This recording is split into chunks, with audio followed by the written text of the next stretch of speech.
గొప్ప వీరుడే కావచ్చు, గొర్రెల వెనక తిరుగుతున్నాడు, గొర్రెల కాపరిగా మారిపోయాడు.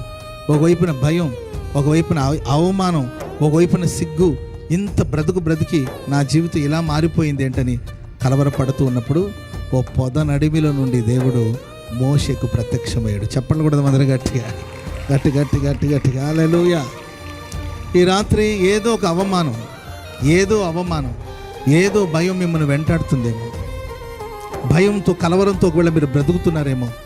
ఏమీ సాధించలేకపోయానే, ఏమీ చేయలేకపోయానే, శక్తి బలం జ్ఞానం ఉండి కూడా నేను ఏమీ చేయలేకపోయానే, నిస్సహాయుడిగా నిలిచిపోయానే అని ఒకవేళ మీరు కలవరపడుతున్నారేమో. ఆనాడు మోషేకు పొద నడిమిలో ప్రత్యక్షమైన దేవుడు ఈ రాత్రి ఈ సభలో మీకు ప్రత్యక్షం కాబోతున్నాడు. స్తోత్రం చెప్పండి అందరూ గట్టిగా. మీ అవమానాన్ని దేవుడు కొట్టివేయబోతున్నాడు. మీ అవమానానికి ప్రతిగా రెట్టింపు ఘనతను దేవుడు మీకు దయచేయబోతున్నాడు. హల్లెలూయా.